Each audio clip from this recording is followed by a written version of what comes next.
बिहार में और आसाम में दोनों जगह भारतीय जनता पार्टी को हारना है।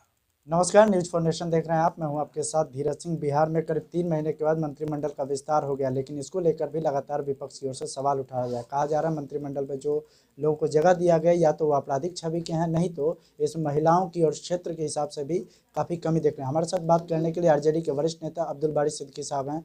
सर, मंत्रिमंडल विस्तार में क्या आपको लगता है कि सभी लोगों का ख्याल रखा गया है?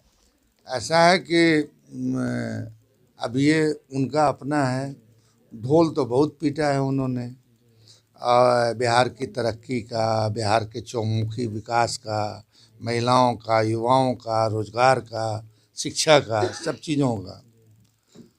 तो अब हम तो अपेक्षा करेंगे, और जब कमी रहेगी, जहाँ कमी होनी ही है, तो उन चीज़ों को एज ए मतलब सबसे बड़ी पार्टी होने के नाते विपक्ष में हमें बैठने का मौका मिला।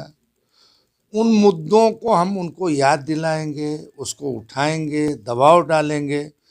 हालांकि उन मुद्दों को उठाना हमारा दायित्व है, मगर हम जब उठाएंगे तो कहेंगे कि विपक्ष जो है हमें काम करने नहीं देता है। तो आप भैया काम करो, आप काम करोगे तो आपका पीठ थपथपाएंगे हम।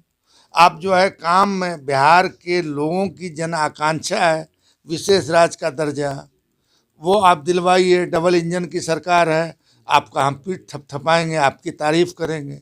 आप पटना यूनिवर्सिटी को केंद्रीय विश्वविद्यालय का दर्जा दिलाइए। बिहार में एक भी केंद्रीय विश्वविद्यालय नहीं है, तो आपका पीठ थपथपाएंगे। जो उद्योग धंधे चीनी कृषि आधारित थे, चाहे जिस वजह से, मेरे वजह से, आपके वजह से, किसी के वजह से बंद हो गए, जिसके वजह से लोग बेरोजगार हो गए, और करोड़ों की तादाद में हमारे बिहार के मजदूर भाई दिल्ली में, पंजाब में, बॉम्बे में, गुजरात में, बनारस में, मऊ में, इन सारी जगह में हैं। उनके साथ किस तरह का व्यवहार होता है लोगों ने लॉकडाउन में देखा है, और दाने दाने को मोहताज हुए हैं, रोए हैं, पिटाए हैं, पुलिस से भी पिटाए हैं। तो कम से कम अब कम से कम ये व्यवस्था कर दें कि जहाँ वो रोजगार के लिए हैं तो वहाँ उनको अपमानित न होना पड़े। और दूसरा सबसे बड़ा रास्ता ये है कि साहब, अगर हमारे यहाँ रोजगार के ऑप्शन रहेंगे तो हमारा मजदूर क्यों आएगा दिल्ली, बॉम्बे, दूसरे जगह जाएगा?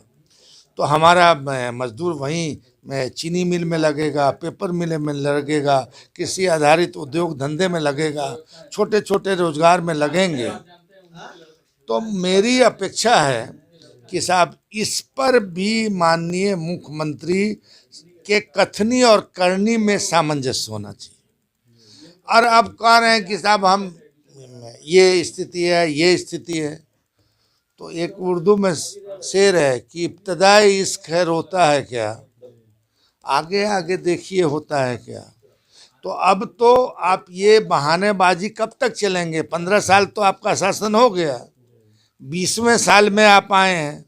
अब 20वां साल आप पूरा करते हैं या नहीं करते हैं? 20वां साल आप तभी पूरा कर पाइएगा, और बिहार के हित में आप जो है इन सारी चीज़ों को, स्पेशल कैटेगरी का दर्जा दिलवा दीजिए। नेपाल सरकार और भारत सरकार समझौता करके हर साल जो हमारे यहाँ बाढ़ आती है, और हमारे द्वारा सीमित संसाधन में जो संसाधन बनाए जाते हैं वो ध्वस्त हो जाते हैं, उनकी सुरक्षा के लिए भारत सरकार से अनुरोध करें, नेपाल से वार्ता करके कोई ऐसा डैम, कोई ऐसी व्यवस्था की जाए कि हमारा खास करके नॉर्थ बिहार जो हर साल पानी में डूबता है उससे बच जाए। जमा खान सर बीएसपी से जो जेडीयू में शामिल हुए मंत्री बने, कहा जा रहा है उन पर आपराधिक मामले भी, जिस तरह से मेवालाल चौधरी के खिलाफ आप लोगों ने मुहिम चलाकर उनको बाहर करवाया, क्या इनके खिलाफ भी ऐसा कुछ रहेगा? बात असल है कि व्यक्तिगत रूप से हम जानते नहीं हैं, तो स्वाभाविक है, व्यक्तिगत रूप से जब हम नहीं जानते हैं तो हम उस पर क्या टीका टिप्पणी करें। मगर अब मुख्यमंत्री जी ने ठोक ठटा के बनाया होगा।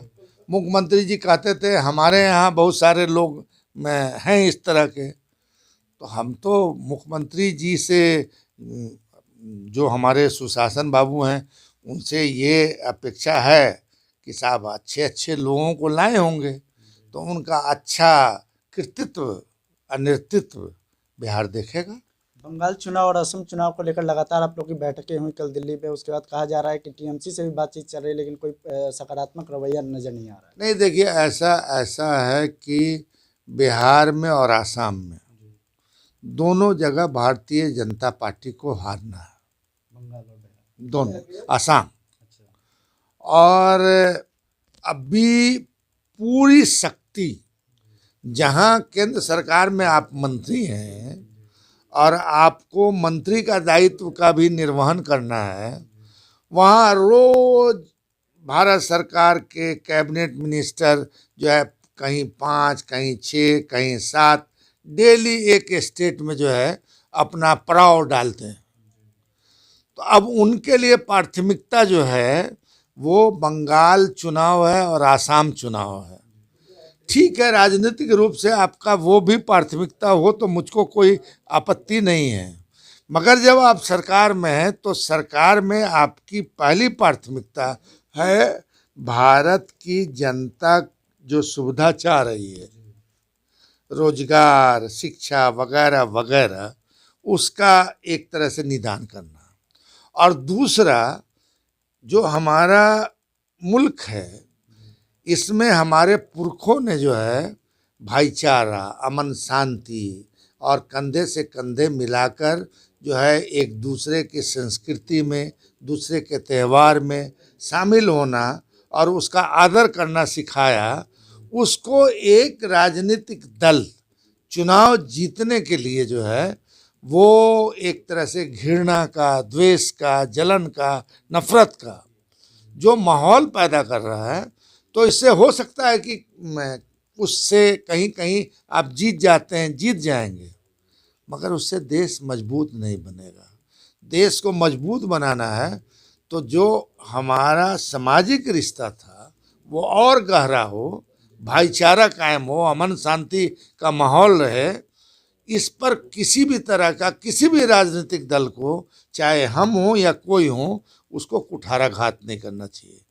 तो हम भारतीय जनता पार्टी को देख रहे हैं, अरे भैया इस देश में बहुत सारे मुद्दे हैं, विकास का मुद्दे हैं शिक्षा का मुद्दा है रोजगार का मुद्दा है देश को विकसित करने का मुद्दा है यहाँ के साहित्य का मुद्दा, यहाँ की संस्कृति का मुद्दा, उसको प्रचार प्रसार पूरी दुनिया में करने का मुद्दा।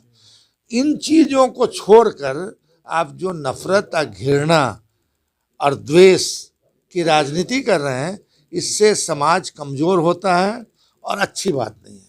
और जब आप सरकार में हैं तो आपको जो है एक प्रतिष्ठा का प्रश्न नहीं बनाना चाहिए।